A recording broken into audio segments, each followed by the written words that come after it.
Mesdames, Messieurs, bonjour. Je suis Muriel Aîné, ancienne notaire et désormais docteur de l'Université de Rennes. J'ai préparé ma thèse intitulée L'environnementalisation du contrat de bail commercial à l'Université de Rennes au sein de l'école doctorale DSP et du laboratoire IOD sous la direction de Madame le professeur Catherine Baron.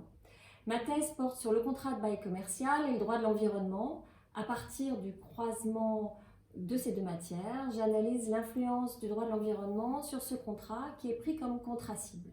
Mes travaux ont pour objet de déterminer dans quelle mesure les considérations environnementales ont pour effet de modifier la structure, c'est-à-dire la définition et le régime de ce contrat.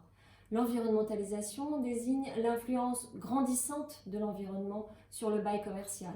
Un mouvement d'environnementalisation est à l'œuvre et touche par ailleurs toutes les branches du droit.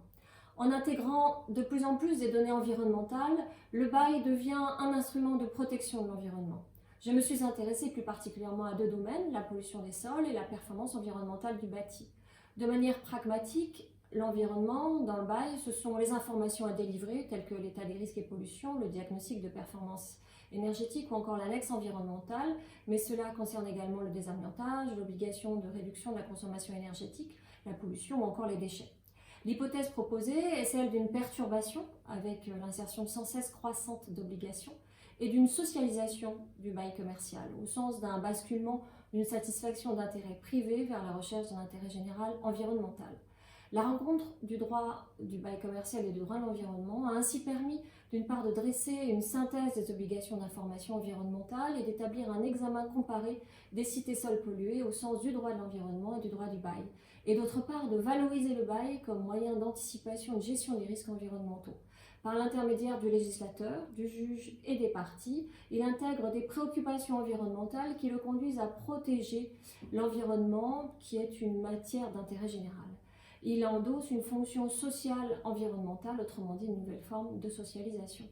J'ai ainsi pu constater que le mouvement d'environnementalisation du bail commercial est à ses prémices et qu'il se caractérise par une introduction massive d'obligations à la charge des contractants et une transformation de la philosophie des rapports locatifs, car l'environnement force au dialogue et à la concertation. J'ai également recensé des propositions d'amélioration formulées par des auteurs, et j'en ai suggéré d'autres, en matière d'information, d'obligation des parties, d'audit et d'état des lieux, de fiscalité, des travaux de performance, de régulation de l'environnement au plan économique et juridique et de création d'un régime spécial pour les activités à risque pour l'environnement. Je souhaiterais, pour finir, adresser mes plus vifs remerciements à la Fondation de Rennes et à ses mécènes qui me font l'honneur de distinguer mes travaux en m'attribuant ce premier prix de thèse.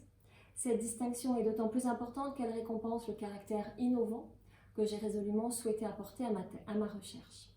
Qu'il me soit également donné de remercier l'école doctorale DSP, le laboratoire IOD, ainsi que ma directrice de thèse, mon jury de thèse, mes rapporteurs et mes collègues de l'Université de Rennes pour leur soutien, leur réactivité et leur confiance.